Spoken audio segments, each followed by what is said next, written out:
Greetings, and my name is Pindile Yapi. Once more, welcome to my channel. And today I want us to look at my healing journey. It is not one of the easiest topics, but it has to be done at some stage.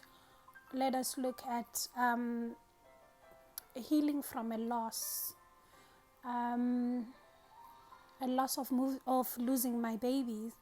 And this, if I have to say it myself, has been the most difficult passage that I had to walk through in life. Those who have watched my first two videos would then understand when I'm referring to when I say my loss of the two babies. I want us to look at what happens after the event, the funeral. What then happens? Because one has to start living. So it was in my case as well. People have to leave after the funeral. One by one, they have to return to their respective places. That included my mom leaving, and at that time, my husband was staying in another province, and I remember having to prepare for him to leave just after what we've gone through. And I was left in the house with my younger sister and had to deal with the day-to-day living. And for me, that's when the realities begins. Having to wake up day in, day out, live after a loss. I remember one of the most daunting ones for me was what I had prepared prior. Just like any expecting mom, I had prepared for the journey of having my child, a newborn child. I had signed at that time my maternity leave. I had prepared a nursery room. I had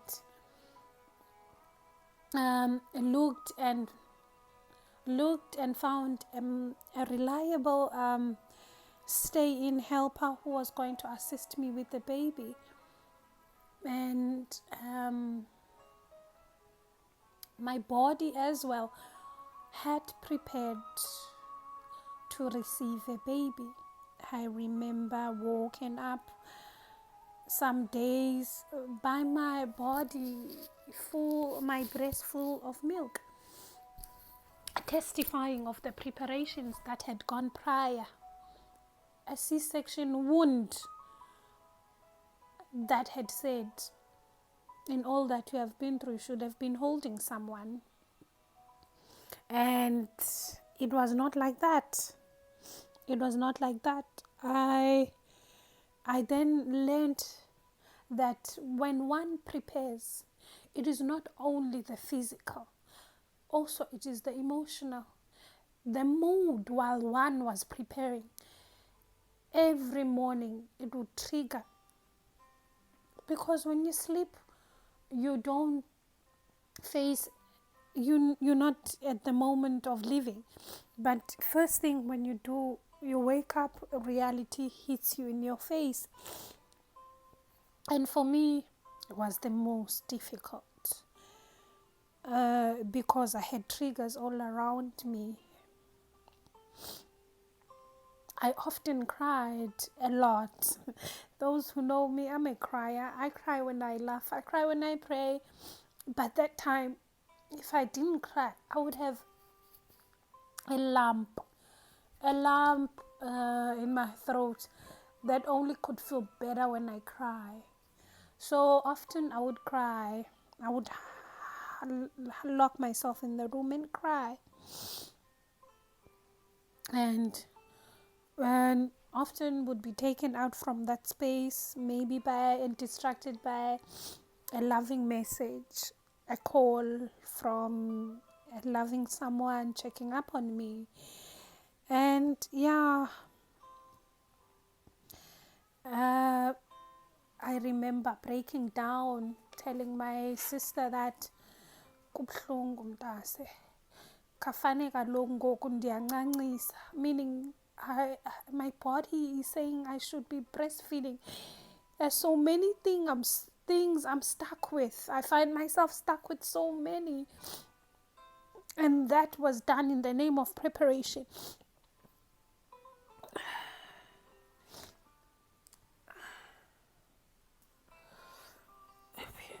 And that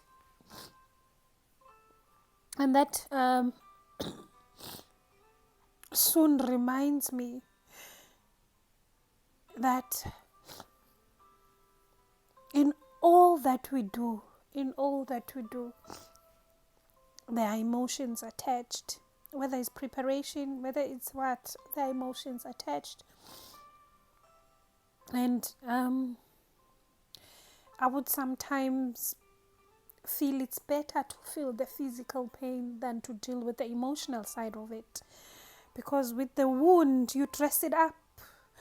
But with the emotions, I wasn't sure how to deal with the sharp pain. So I would cry. And when I remember my mom telling me, I can only pray. I have never buried one of my own. I don't know what you're going through, but I can just imagine. I pray for you. I pray. So I gathered strength from prayers. I would feel each day. It would get light, and I would know that definitely someone has just mentioned me in prayer. So I want us, when one is dealing with a loss in your healing journey, it's okay to allow help. And for me, it's one of the things that I've learned. No man is an island. Accept help. If one thing this has taught me, it has taught me that life sometimes pushes you in a position where you are not able to do everything yourself at that particular time. So for the most independent people, it's very difficult to accept help.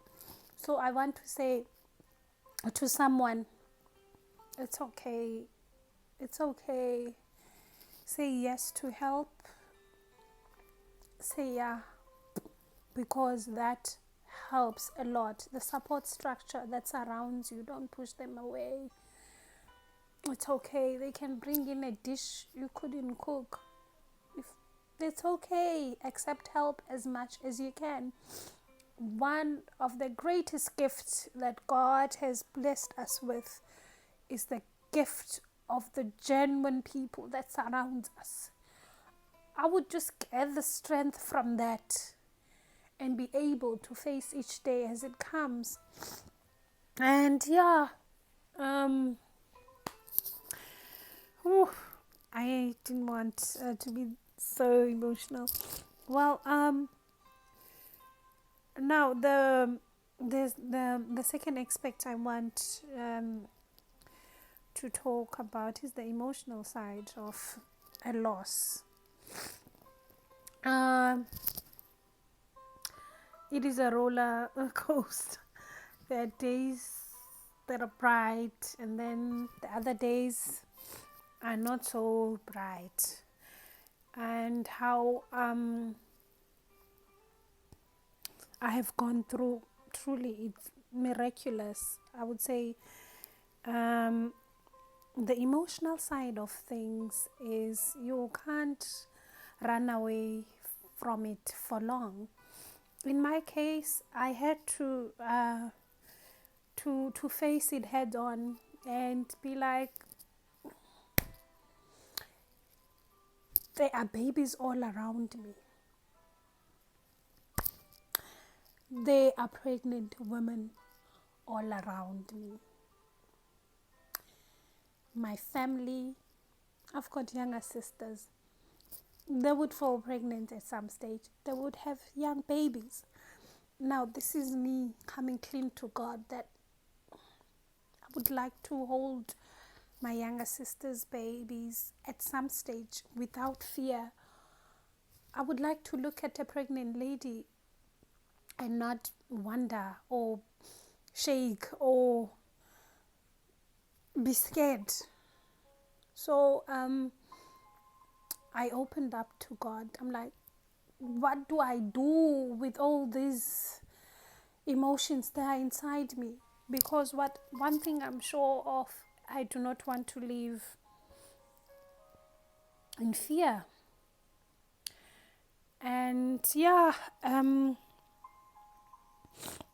that was the second phase of my healing journey, when I said, I dear Lord, help me. I want to be in control of my emotions. There's no way I can just allow to stay in this dark place for long. Otherwise, it will be not good for my health, and it would not good for those around me. I need to be able to attend baby showers without feeling any type of odd feelings. And I thought at some stage maybe I'm asking too much from God, but I had made up my mind. I had made a decision that I can't stay in this space for anymore. So I want to go back to life and be able to interact. I remember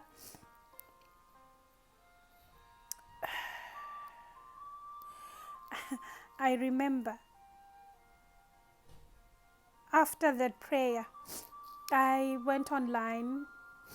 I'm not sure what I was looking for, but I came across a sermon by Mark Finley, and that sermon was titled Guiding Your Thoughts. And I was like, is that you, Lord? It can't be this simple just to guide your thoughts. He went on to explain the fact that when one allows repeated thoughts, eventually they become engraved and eventually they become established. One realizes that they become your reality, whether they are positive thoughts or they are negative thoughts.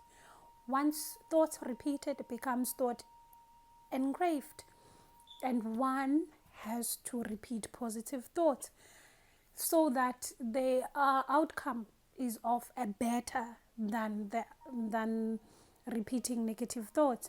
And one of the most important statement I've heard God answer me was to say, don't accept every thought that comes across your mind as true. And that has worked wonders for me. It has worked miraculous for me. One would say, what do you mean, Pindi? I would say, for example, didn't any of you have come across this when you are very close and tight with someone at this stage, but before you have met, maybe your first encounter wasn't so good, and you had concluded and you kept on repeating these thoughts, and you were sure that they are mean or they are not so nice or they are full of themselves. And the more you give them a chance and you spend time with them, you realize, I was wrong. How would one relate it to what I'm saying about thoughts, not allowing every thought as true? It may come to someone who has just lost that bad things are only happening to me, and wanting to stay in a place where it's like, nothing in life comes easy for me. You think about that, you entertain that, it leaves you in a it leaves you not it leaves you in a bad space of feeling like life is so unfair towards me, and that defeats the power that you have and the strength given to you. So you like it's not easy. What I want us or to encourage someone is by what God has implanted. I like this verse. It says, I like it more in my home language. It's John 17:15. It says, "Do not take them out. Do not take them away from the earth, but protect them from the evil one." This is now Jesus. Ethi bagcine kuyo inkohlakalo yehlabathi, but pump them with power. So I felt like we would face troubles. We would be faced with what life throws at us. But God had made sure that it must not defeat us. Pray about it. You do not want to hold on to those motions. Please take it to the Lord. Just take it to the Lord.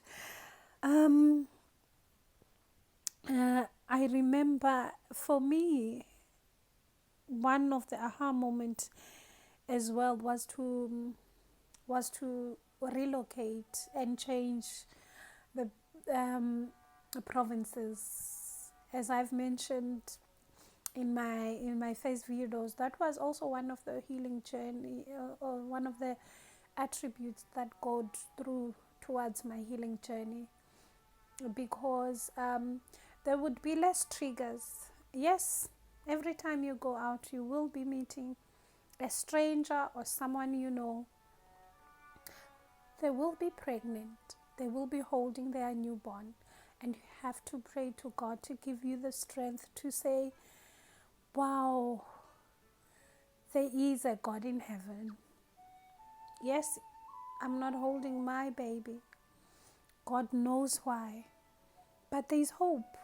There are people living around me. I have sisters with beautiful babies. I have cousins filled with newborns. So it all comes to one making a conscious decision that I do not want to remain in this state. God help me. For God continues to say, I have not given you a spirit of fear. Do not allow your emotions to keep you in prison of fear. It's not easy, but it's doable. Imagine living a life where you can't hold any new babies because your emotions have repeated and established this fear. So yeah, with God indeed we can get freedom, and He has given us a spirit of a sound mind and a promise in the word that says, I, the Lord, in good time will make it happen. Whether it happens now or years later, but God would have kept you through the process and given you strength. My journey has not been a pleasant one, but with God it has been a better journey than what the devil would have liked it to be. And now one thing, while in a grieving mode, one thing we forget is that we're not the only ones. Yes, I would feel like I'm the one who's entitled to feel more pain, because even my body was physically involved in all of this. But believe me, even those around us, they go through the grief, they go through the hurt, and they often suppress their emotions and feelings so they can cater for you and try and protect you from what can maybe hurt you. And if one allows them to sit in a sorrowful mode, you won't even realize the blessing that you have of those who care, who's truly care, those who are with you. So in return, you be mindful of their emotions as well. And before we end, there's a quote in the Bible, the journey of the Israelites, where it's confirmed that by day there was a pillar of clouds, and at night it became fire. And that was a sign of God's presence in the lives of the Israelites' journey. Open your eyes, that's what I'm saying. Through your journey of grieving from your loss, God is there day and night. It's not easy to see this, I know, but He's there. One day at a time. The next, the year is gone. You don't cry often anymore. You're not moved easily to a point of sadness. You're not shaken by easily silly things. You are much more stronger. With God, I'm at a better place because God has taken care of my emotions. Thank you. Thank you to God for that. And may you be blessed after such and not so easy journey of opening up on how one can start and actually be aware of where they are on their healing journey. Can we just close in prayer? I'll pray. Mzali onemfesana unothando onenceba gcwele luzuko nembeko yonke, we come to you, Father, as we are, to say, dear Lord, please take us as we are. Some of us can't even express how we feel right now, but take our tears, like how you've promised in the book of Romans, that the Holy Spirit take our groans, which we cannot express, and convert them into a prayer, and we make them presentable in front of you, O God, and they're found acceptable. For those out there who can't even utter a word because of the pain that is cutting through, that you take their groans. Thatha iincwina zabo mzali, uzibophe zibe ngumthandazo ovakalayo, zifike kuwe zikubethe kuloo mfesane naloo nimbu nayo, ngoba ungumzali onothando, ungumzali onemfesane. Enkosi, ngosincamela unyana wakho omzele uzazosifela. Thank you for giving us your Son, Jesus Christ, to come and die for us. For all what we can do is to talk to you as if we are talking to a friend. We're grateful and thank you. I pray all this in Jesus' name.